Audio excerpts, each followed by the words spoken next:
wabarakatuh. Bismillahirrahmanirrahim. Alhamdulillahi rabbil alamin.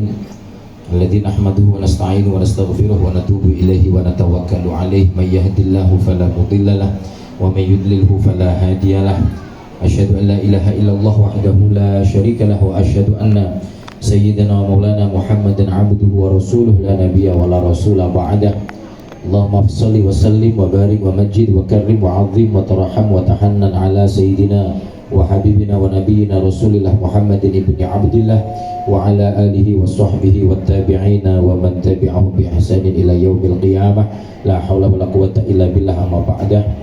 Yang kami muliakan, yang dimuliakan oleh Allah Subhanahu wa taala, bapak-bapak, para alim, para ulama, sesepuh bini sepuh, tokoh agama, tokoh masyarakat, para asatid, para ustadzat, para haji, para hajah, wabil khusus yang saya muliakan keluarga besar Sohibil Hajat, yakni keluarga besar orang tua kami, keluarga besar almarhum Bapak Kemas Saiful Anwar, wabil khusus ibunda kami, Ibu Nyayu Herianti, dan juga hadir di tengah-tengah kita semua ibunda kandung kami, yakni Ibu Nyai Hajah Siti Nurjannah, juga segenap keluarga besar dari Al-Maghfurlah Kiai Haji Muhammad Mudaris SM.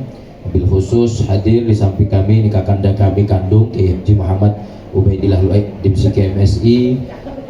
Lalu yang di depan kami kakak ipar kami, Pak, mungkin Bapak Ibu belum tahu, depan kami ini kakak ipar yang paling tua, yaitu yang terhormat Bapak Haji Gaga Gandana Suhendra ST. Dan juga yang saya hormati, yang saya muliakan Bapak, Ibu-ibu, hadirin wal hadirat, segenap tamu undangan, hadirin wal hadirat yang dirahmati oleh Allah Subhanahu wa taala. Alhamdulillah, puji dan syukur kita panjatkan kepada Allah Subhanahu wa taala. Kita semua kembali oleh Allah dipertemukan pada kesempatan pagi menjelang siang hari ini dalam keadaan sehat walafiat, tidak kurang satu apapun. Alhamdulillah sampai detik ini dan semoga seterusnya kita semua masih diberi oleh Allah Subhanahu wa taala ketetapan iman, kelanggengan Islam. Semoga Allah masih terus meridhoi kita, mengizinkan kita untuk menjadi hambanya yang beriman, dan kita diizinkan untuk membawa keimanan tersebut kelak pada saatnya kita harus kembali kepada Allah Subhanahu wa taala. Semoga kita semua diwafatkan dalam keadaan husnul khatimah. Ini ya rabbal alamin. Salawat dan salam kita haturkan, kita persembahkan kepada suri tauladan kita, Nabi Agung, Nabi besar Muhammad sallallahu alaihi wasallam, alladzi turja syafa'atuhu likulli haulin minal ahwali muqtahib. Bapak-bapak, ibu-ibu, hadirin wal hadirat yang dimuliakan oleh Allah Subhanahu wa taala, sebenarnya ini sambutan merangkap mau'idhah, merangkap tausiah ya. Pertama, kami mewakili keluarga besar almarhum Bapak Kemas Saiful Anwar dan ibunda kami Ibu Nyai Herianti, pertama mengucapkan terima kasih yang sebesar-besarnya yang tidak terhingga atas segala pengorbanan daripada Bapak Ibu sekalian, baik itu dari segi waktu, tenaga, materi dan lain sebagainya, di mana Bapak Ibu telah merelakan untuk melangkahkan kaki menuju kediaman kami ini dalam rangka untuk menghadiri undangan daripada ibunda kami dan juga adinda kami Kemas Muhammad Rizki Astari dalam rangka untuk melaksanakan walimatul aqiqah sekaligus walimatul tasmiyah daripada putri pertama daripada adinda kami Muhammad Rizki Astari yang tadi telah bersama-sama kita resmikan namanya dengan nama Nyimas Karimatun Niswah. Tentunya tidak banyak yang dapat kami berikan sebagai sebuah balasan, melainkan ucapan terima kasih dan juga doa kepada Allah Subhanahu wa taala. Semoga Allah Subhanahu wa taala senantiasa akan membalas setiap langkah Bapak Ibu menuju tempat ini, setiap pengorbanan Bapak Ibu dan kesempatan yang diberikan. Semoga oleh Allah dibalas dengan kebaikan yang berlimpah dua, diberikan kebahagiaan baik di dunia maupun di akhirat, dan semoga akan kembali kepada Bapak Ibu sekalian dalam bentuk kebaikan yang lahir maupun batin. Semoga dicatat sebagai amal ibadah, pemberat amal kebaikan kelak di hadapan Allah Subhanahu wa taala. Amin ya rabbal alamin. Yang kedua, tentunya sebagaimana kita maklumi bersama bahwa kami keluarga besar adalah manusia biasa, tiada gading yang tak retak, tiada mawar yang tidak berduri, tiada manusia yang tidak memiliki khilaf dan alpa. Tentunya saya mewakili keluarga besar mengucapkan permohonan maaf yang sedalam-dalamnya, permohonan maaf yang sebesar-besarnya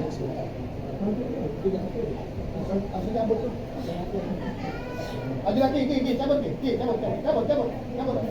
Matilah itu, matilah Jensen. Matilah dulu. Matilah Jensen, cabut kabelnya. Cabut itu. Mati lagi. Mati genset. Cabut lagi.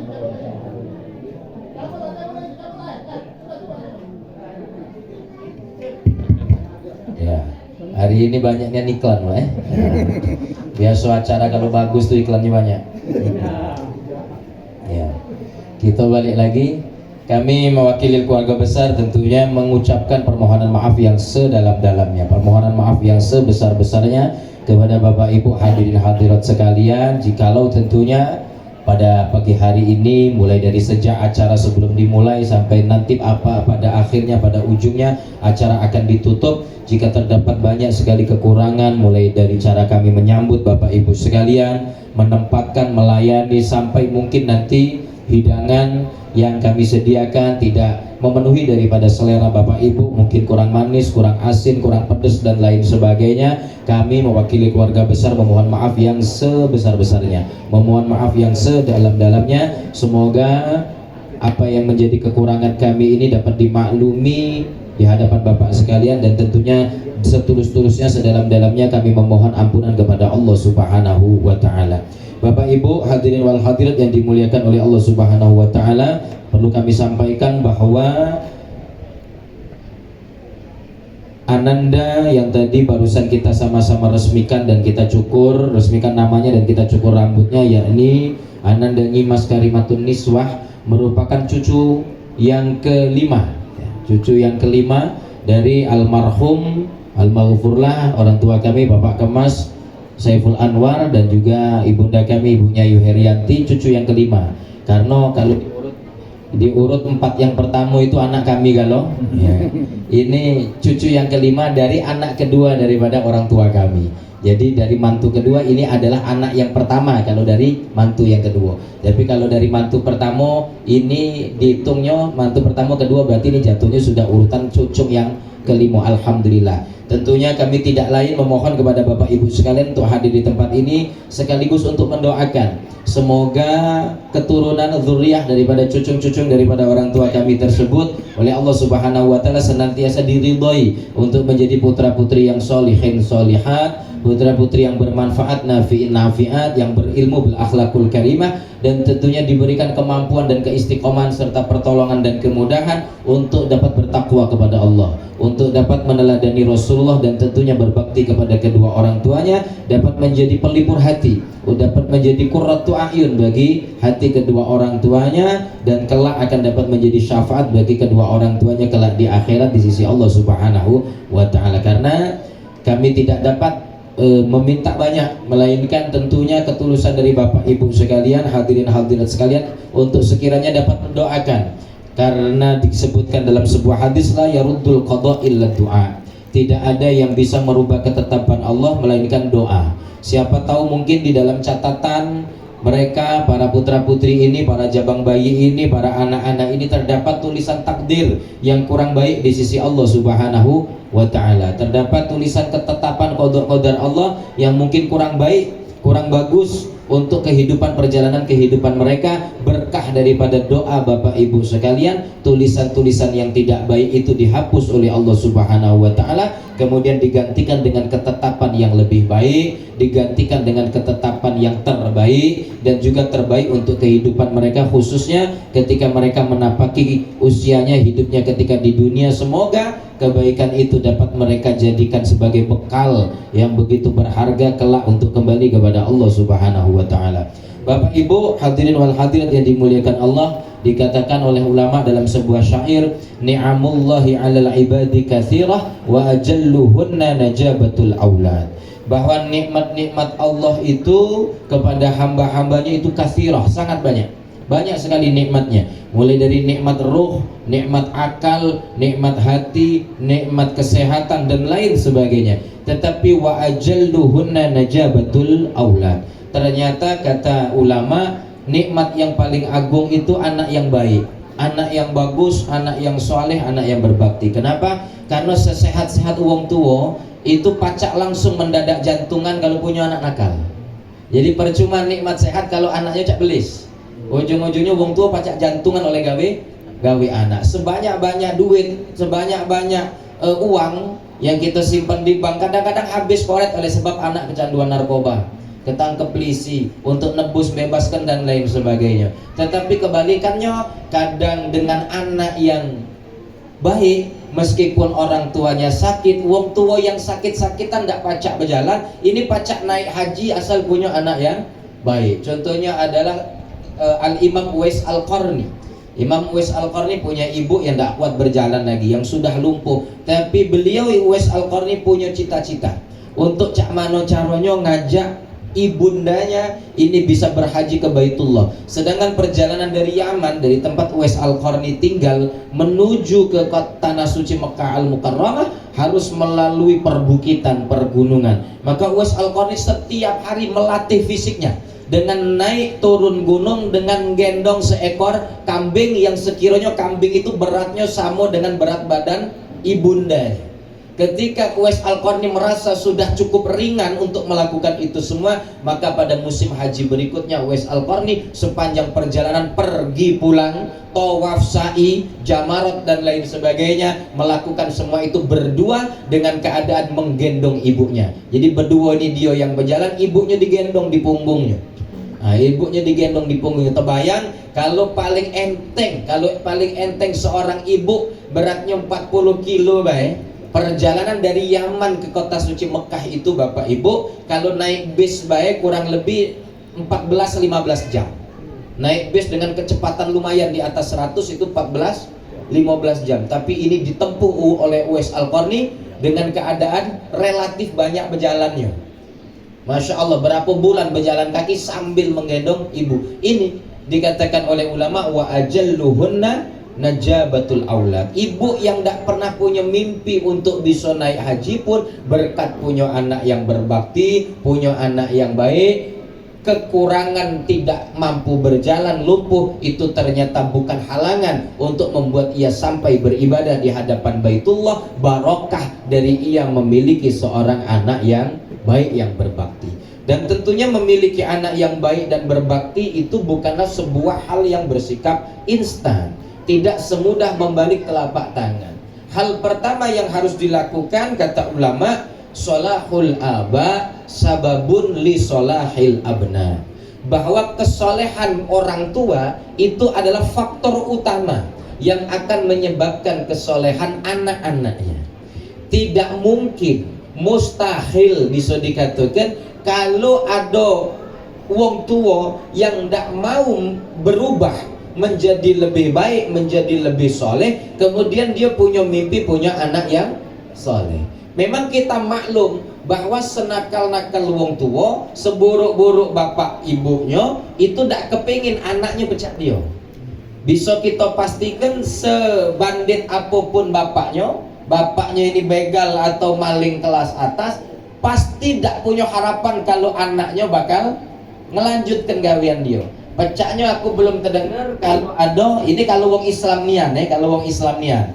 Kita tidak usah ngomong ke kalau wong luar sana, barat, di Jepang, di mana mafia itu turun temurun. Tapi kalau di Indonesia ini pecahnya hampir tidak ketemu kalau dia wong Islam ngomong ke anak, nak, kalau pacak malingnya bapak ini jangan putus. Kalau tidak yang terus ke kau siapa lagi? Pecahnya tidak pernah terdengar. Iya. Rata-rata bapak, nak cukuplah bapak yang pernah masuk penjara maling nih. Menpacak kau jangan niat, jadi pecah bapak, jadilah yang lebih baik. Itu adalah murni bahwa hati seorang manusia itu tidak bisa dibohongi. Sekejam apapun seorang pembunuh psikopat berdarah dingin, dia tahu bahwa membunuh itu adalah berdosa. Semaniak apapun seorang laki-laki yang mungkin sudah memperkosa banyak perempuan, dia tahu bahwa perbuatan yang dia lakukan itu adalah dosa besar di sisi Allah Subhanahu wa ta'ala. Hati tidak bisa dibohongi. Maka ketika orang tua berkata pada anaknya dengan menggunakan hatinya, dia pasti menginginkan bahwa keburukan yang ada pada diri orang tuanya tidak diteruskan oleh anak-anaknya. Tetapi itu tidak cukup hanya dengan harapan, itu tidak cukup hanya dengan kata-kata, tapi orang tua itu sendiri harus membangun sebuah titik batu loncatan yang pertama akan dipijak oleh anak-anaknya untuk menuju anak-anak tangga berikutnya, batu-batu berikutnya meningkat lebih baik, lebih baik, lebih baik. Tapi fenomenanya justru terbalik. Seringkali kita melihat bahwa anak-anak tidak hanya di zaman sekarang Bapak Ibu, tapi dari zaman dulu, bahwa anak-anak itu kalau bapaknya bagus tidak bisa melampaui bapaknya, ya kan? Kita sering temui ulama besar zaman dulu, anak-anaknya malah tidak terkenal jadi ulama. Kita sering dengar kiai-kiai zaman dulu, ulama-ulama kita tidak usah nak di Arab, di Timur Tengah, di Palembang baik, yang ujung-ujungnya anak-anaknya dewe tidak baca menjadi penerus bapaknya. Tapi kebalikannya, kadang-kadang bapaknya ini tidak bandit, tidak nakal, anaknya pacak bandit lebih daripada bapaknya. Ini menunjukkan Bapak Ibu bahwa orang tua yang sudah berusaha menjadi sosok yang terbaik bagi anak-anaknya saja belum tentu oleh Allah akan dimudahkan untuk diberi karunia anak-anak yang baik, apalagi orang tua yang asal-asalan, apalagi orang tua yang mengabaikan amal soleh, orang tua yang mengabaikan aturan Allah dan Rasulnya, orang tua yang menganggap sebuah kemaksiatan dan dosa itu adalah hal yang biasa-biasa saja. Kita ambil pelajaran seperti para Rasul. Ada Rasul yang namanya Nabi Nuh alaihi salam. Kita kurang melihat apa? Bahwa Nabi Nuh alaihi salam itu termasuk Nabi yang paling banyak namanya disebutkan di dalam Al-Quran. Nabi yang begitu banyak dijadikan, diambil iktibar pelajarannya, disampaikan oleh Allah dalam Al-Quran supaya diambil iktibarnya oleh umat baginda Nabi besar Muhammad Sallallahu Alaihi Wasallam. Seorang Rasul yang tidak ada derajat yang lebih tinggi di hadapan Allah di atas Rasul. Kita ini manusia biasa, kaum solihin, kemudian ulamaul amilun, kemudian naik ke atas para auliaillah, terus para nabi, terus para rasul, mentok sudah. Tidak ada lagi derajat manusia di atas Rasul kebaikannya di hadapan Allah. Itu saja Allah tidak berikan kesempatan Nabi Nuh untuk berhasil memiliki anak yang beriman, memiliki anak yang paling disayangnya bernama Kan'an. Dia rela melok tenggelam dibanding dia naik kepada kapal yang dibuat oleh ayahnya, yaitu Nabi Nuh alaihi salam. Kalau seorang nabi saja ada kemungkinan gagal, apalagi kita. Jangan ke nabi, untuk sampai derajat ustadz masih jauh panggang dari api. Terus kita bercita-cita punya anak yang saleh, punya anak yang begini, bla bla bla bla bla dan lain sebagainya. Sehingga Bapak Ibu yang dirahmati oleh Allah Subhanahu wa taala, dikatakan oleh Sayyidina Ali karramallahu wajhah, ad-dunya darul amal la jazaa wal akhiratu darul jazaa la amala. Bahwa di dunia ini adalah tempat kita terus berproses, terus berjuang. Jangan pernah berhenti untuk berbuat kebaikan. Jangan pernah berhenti untuk menjadi teladan. Jangan pernah berhenti untuk memberikan pengajaran dan pendidikan kepada anak-anak kita. Jangan pernah menangisi sebuah kekurangan yang hanya bersifat duniawi semata, tapi kita lupa menangisi kekurangan yang bersifat akhirat. Kita seringkali terpukul, menangis ketika melihat anak kita baju seragamnya koyak, nyingok sepatu anak kita jebol, kita nyingok tas anak kita putus. Kita sering menangis susah hati, tapi kita tidak pernah menangis ketika melihat anak kita putus sholatnya.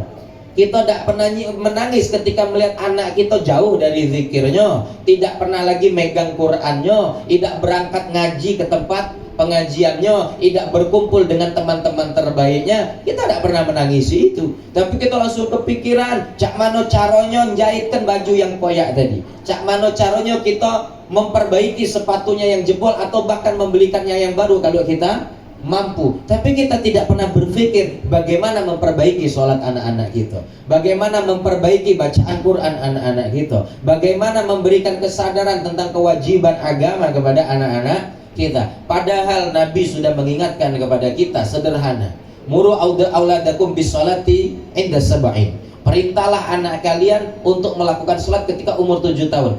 Makna perintah ini sebagian ulama memaknakan maknanya wajib bagi orang tua. Sehingga kalau ada wong tua sudah punya anak umur 7 tahun, kok setiap datang waktu sholat wong tua tidak nyuruh anak itu sholat, Anaknya ketika tidak sholat tidak berusaha karena dia belum akil balik. Tapi orang tua yang tidak nyuruh setiap datang waktu sholat berdosa karena tidak nyuruh. Gitu. Kalau orang tua pacak nyuruh tapi tidak pacak ngajari, disitulah pentingnya bahwa orang tua harus mendekatkan anak-anaknya kepada orang-orang yang berilmu, orang-orang yang soleh, para ulama, agar sekiranya andaikan anak ini tidak mendapatkan pancaran kebaikan dari orang tuanya, anak tersebut dapat menyerap kebaikan dari orang lain, orang-orang soleh yang ada di dekatnya. Sehingga kita semua tahu, di antara obat hati yang 5, kata Sunan Bonang, salah satu Sunan Wali Songo, kaping telu yang nomor 3, wong kang soleh kumpulono, berkumpul dengan orang soleh. Kenapa? Karena orang tua ini terkadang tidak memiliki kompetensi untuk menjadikan anaknya sebagai anak yang baik, tidak memiliki kemampuan, tidak punya kapasitas, kapabilitas, kredibilitas untuk meningkatkan kualitas anaknya. Mengapa? Karena orang tuanya sendiri kualitasnya cuma di situ-situ saja. Bapak Ibu, kita pasti yakinilah, kita yakinilah bahwa HP yang RAM-nya, mohon maaf, HP atau komputer yang RAM-nya kecil tidak akan mungkin bisa ngangkat aplikasi yang berat, tidak mungkin bisa ngangkat program yang berat. Butuh HP, butuh komputer dengan kapasitas yang besar, baru kemudian program-program yang canggih yang berat-berat itu bisa diangkat. Sama orang tua yang memiliki kapasitas kualitas kebaikan yang tidak banyak, itu memang kadang-kadang tidak dibuat Allah sanggup, dibuat Allah tidak sanggup untuk mengangkat kualitas anak. Maka tugas orang tua adalah mencarikan opsi lain, mendekatkan anak-anaknya ke lingkungan yang baik, menyekolahkan di tempat yang baik, kepada guru-guru yang terbaik, diajaklah ke tempat-tempat yang baik, dikenalkan kepada orang-orang baik. Dan ini menjadi sebuah pembelajaran bagi kita, dimana kalau Bapak Ibu telusuri, Al-Imam Abu Hamid Muhammad bin Muhammad Al-Ghazali, Imam Ghazali, penulis kitab yang paling fenomenal Ihya Ulumuddin itu, penulis kitab Usul Fiqh Al-Mustasfa, itu Imam Ghazali itu bapaknya bukan seorang ulama. Imam Ghazali kenapa disebut Ghazal? Ada 2 riwayat. Pertama, dikatakan oleh Al-Imam An-Nawawi, Al-Ghazali itu adalah berangkat dari nama desa beliau, yaitu Ghazalah. Nama desa beliau itu namanya Ghazalah, di daerah Palestina kalau tidak salah, Ghazalah. Tetapi menurut ulama yang lain, dan ini bahkan didukung oleh banyak ahli sejarah, para mu'arrikhin, para ahli tarikh, ahli sejarah malah mendukung pendapat yang kedua, bahwa Al-Ghazali itu dari profesi bapaknya yang seorang penenun bulu domba. Seorang penenun itu tukang tenun, itu bahasa Arabnya Ghazal. Ghazal itu tukang tenun. Maka Imam Ghazali ini bukan anak ustadz, bukan anak kiai, tukang tenun. Tapi bayangkan, seorang bapak tukang tenun, bahkan meninggal di saat Imam Ghazali masih belia. Ini bapaknya. Tapi bisa punya anak sefenomenal itu, menjadi ulama yang karangannya termasuk ulama yang karangannya paling banyak, ya, yang kita kenal dalam ulama-ulama Ahlus Sunnah wal Jamaah. Di antara yang paling banyak karangannya adalah Al-Imam Abu Hamid Al-Ghazali, Al-Imam Muhyiddin bin Syaraf An-Nawawi, Al-Imam Jalaluddin Abdurrahman As-Suyuti, Al-Imam Ibnu Hajar Al-Asqalani. Ini termasuk ulama-ulama, dan Imam Ghazali berada pada ranking yang paling atas, punya karangan. Dan hebatnya Imam Ghazali tidak seperti ulama yang lain. Imam Nawawi fokus pada ulumul hadis, pada ulumul tafsir, pada ilmu fikih, pada usul fikih. Tapi Imam Ghazali hampir seluruh bidang keilmuan, baik agama maupun eksak maupun sains, beliau punya karangan. Beliau punya karangan buku filsafat yang kemudian diberi nama Tahafut Falasifa. Beliau punya karangan tentang ilmu kejiwaan yang mengurai tentang unsur sel-sel dan materi-materi dalam tubuh manusia, yang akhirnya kalau itu bisa dirumuskan akan menemukan kebahagiaan dalam kehidupan. Dikasih nama kimia usa'adah, kimianya kebahagiaan. Ini Imam Ghazali, kitab karangannya. Ada kitab lagi Imam Ghazali yang menjelaskan tentang struktur akal dan jiwa manusia, namanya Ar-Risalah Al-Dunia misalnya. Betapa ulama ini menjangkau seluruh keilmuan. Dan kalau Bapak Ibu buka kitab Ihya-nya atau kitab Al-Mustasfanya, ternyata Imam Ghazali itu juga ahli matematika. Cara beliau menghitung zakat, menghitung faraid, apa hukum waris dan lain sebagainya, begitu mendetailnya dengan rumus aul dan lain sebagainya, menunjukkan beliau ini juga ahli matematika. Ketika beliau membahas tentang struktur kewanitaan, ini menunjukkan beliau ini ternyata juga ahli biologi genital, ahli organ genital. Jadi kalau sekarang mungkin pacak jadi dokter kandungan. Masya Allah, itu Imam Ghazali. Kok bisa ada orang tua punya anak kayak begitu? Karena pada waktu kecil bapaknya tidak akan pernah menyia-nyiakan ketika ada orang soleh, maka akan dikejar oleh bapaknya. Imam Ghazali diminta untuk cium tangan orang itu, diminta untuk mengingat-ingat wajah orang soleh itu, dan dikatakan pada Imam Ghazali oleh bapaknya, satu saat nanti nak, kalau kau nih pacak punya kesempatan belajar kepada beliau, belajar, mendekatlah. Dan beliau dimanapun, hampir seluruh ulama di kota tempat beliau dilahirkan, tidak ada satupun yang tertinggal, yang belum oleh bapaknya diajak Imam Ghazali ini untuk sowan, untuk ketemu, untuk bertamu, untuk mencium tangan orang soleh itu, didekatkan. Ternyata oleh barokah itu, cintanya Imam Ghazali kepada orang-orang soleh, orang-orang alim, tumbuh pula cintanya kepada ilmu pengetahuan, akhirnya besar menjadi ulama yang mungkin saat ini ya, dari segi keulamaan itu yang paling kita kenal, khususnya kalau di Indonesia, di Palembang, Imam Ghazali. Tapi kalau dari segi thariqah, ya dari segi tasawuf, yang paling kita kenali Abdul Qadir Al-Jilani. Itu. Kalau dari segi khazanah keilmuan, dari segi banyaknya karya keilmuan, Imam Ghazali di atas Syekh Abdul Qadir Al-Jilani. Tetapi mungkin dari segi makom kewalian yang memang banyak disepakati ulama sebagai Sultanul Aulia adalah Al-Imam Qutbir Rabbani Syekh Abdul Qadir Al-Jilani. Bapak Ibu yang dirahmati oleh Allah Subhanahu wa Ta'ala, pada intinya kita harus berupaya sebagai orang tua, bagaimana kita ini bisa mengupayakan anak-anak kita ini tidak menjadi anak-anak yang akan mencelakakan kedua orang tua, tapi justru menjadi sumber keselamatan. Karena sudah diingatkan oleh Allah dalam Al-Quran bahwa anak-anak, bahkan istri itu terkadang bukanlah sebuah pemberian yang sederhana saja dari Allah Subhanahu wa Ta'ala, tetapi perlu dikatakan, perlu kita ingat, perlu kita sadari bahwa terkadang anak-anak itu, keluarga itu pada umumnya dikatakan oleh Allah aduwwan lakum, ya, inna min azwajikum wa auladikum aduwwan lakum, bahwa istri, suami, anak itu terkadang oleh Allah dikirimkan kepada kita statusnya tidak nak jadi kawan, tapi nak jadi musuh. Berapa banyak bapak yang ahli ibadah rusak ibadahnya gara-gara anak?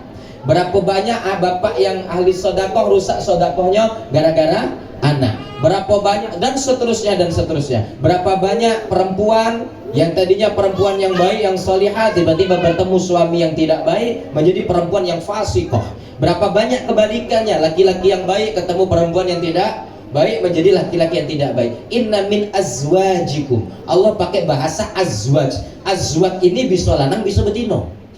Kalau zaujun umumnya lanang, kalau zaujah umumnya betina. Tapi kalau Allah sudah pakai bahasa azwaj, ini bisa laki, bisa bini. Kadang-kadang yang ngerusak kita tuh bukan tetangga, laki dewek. Kadang yang ngerusak kita tuh bukan tetangga, bini dewek. Kadang tidak laki, tidak bini, yang ngerusak justru anak-anaknya itu. Nah, kadang-kadang sesudah itu dah ada pun laki, bini, anak, masih kadang-kadang kita ini diganggu oleh wong lain yang disebut dengan kawan, tetangga dan lain sebagainya. Hanya saja kita sudah diingatkan oleh Nabi bahwa kalau kita ini memang orang yang baik, kalau kita ini orang yang beriman kepada Allah dan Rasulnya dan beriman kepada hari akhir, maka yu'minu billahi wal yaumil akhir falyukrim jarah. Kita cuma disuruh untuk memuliakan tetangga kita, seburuk apapun perilaku tetangga kita tidak diminta untuk membalas keburukan, tapi kita diminta untuk membalas kebaikan. Hanya saja bagi tetangga, mungkin bagi kita yang pernah mungkin zalim, pernah bersikap tidak baik kepada tetangga kita,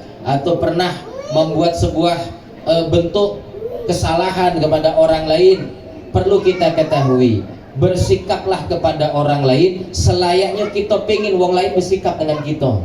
Kata Nabi, wong tu kalau kepingin masuk surga, nak tahajud dak kuat melek, nak puasa Senin Kemis asam lambungnya kumat, nak sedekah buntu, nak haji dak kati ongkos, nak umroh katik yang ajak, ya dah. Pokoknya nak ibadah-ibadah sunnah tuh dak katik peluang. Kata Nabi sederhana, man ahabba ayyuzahzaha 'anil nar wa yudkhalal jannah falta'tihi maniyatu wa yu'minu billahi wal yaumil akhir wal ta'ti 'alan nas bima ahabba ayyuta alaih. Kata Nabi, kalau kamu kepingin dijauhkan dari neraka, kemudian dimasukkan surga, maka usahalah cak mano caronya mati dalam keadaan iman. Pertama. Yang kedua, ketika hidup di dunia bersikaplah kepada orang lain. Wal ta'ti 'alan nas, berlakulah kepada orang lain bima ahabba ayyuta alaih, sebagaimana kamu kepingin diperlakukan dengan cara yang sama. Kalau kita kepingin dan kita kaget mati, tetangga nih banyak yang ngurusi jasad kita, tolong kalau ada tetangga mati kita juga melok ngurusi.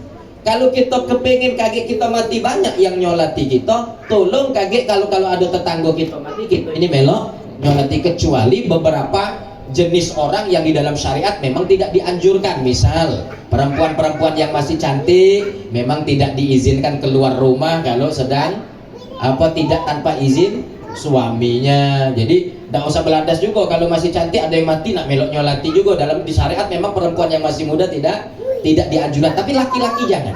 Tapi laki-laki jangan seperti itu. Ayo berangkat. Ayo kita bareng-bareng membantu. Kalau tetangga punya gawe, kita melok ngeringankan dengan apapun yang kita bisa. Kebalikannya, seandainya itu tidak kita lakukan, kita khawatir kebalikan daripada kitab Rasulullah tadi akan dikembalikan kepada orang tersebut. Gara-gara dia tidak berlaku yang baik kepada orang lain, maka besok di akhirat Allah pun tidak akan memperlakukannya dengan baik. Na'udzubillah, summa na'udzubillah. Jadi ini penting, hidup bersama-sama. Hidup kita ini kita tahu, kalau kita waktu kecil, kita waktu sekolah tahu kita ini makhluk sosial, monodualisme, tidak bakal bisa kita ini hidup dewean, ya dah. Bahkan manusia yang sikok-sikoknya di tengah hutan yang namanya Tarzan itu tidak baca hidup dewek, Pak. Dia butuh monyet untuk kawan dia. Iya, dia butuh macan untuk kawan dia. Dia butuh binatang yang lain. Sehingga manusia tuh wataknya sudah begitu. Ketika dia tidak menemukan orang lain, maka dia akan menjadikan teman baginya adalah makhluk yang lain. Dia akan orang, bahkan bukan orang yang waras, Pak. Uang itu kalau sudah gila, tetap dia ngajak ngobrol yang lain. Karena uang tidak pacaknya lagi diajak ngobrol, kadang dinding diajaknya ngobrol, pintu diajaknya ngobrol, batang pohon diajaknya ngobrol. Intinya manusia itu tidak pacak nak dewean. Jadi kita tahu itu, kita butuh orang lain. Ini sudah naluri alamiah kita, maka perlakukanlah orang lain dengan baik. Insya Allah kebaikan itu akan kembali kepada diri kita sendiri. In ahsantum ahsantum li anfusikum wa in asatum falaha. Dan terakhir tentunya kita berdoa semoga Ananda Nyimas Karimatun Niswah ini dijadikan oleh Allah Subhanahu wa taala putri yang salihah, sebagaimana namanya Karimatun Niswah. Karimah bermakna pemurah, bermakna mulia, perempuan yang mulia.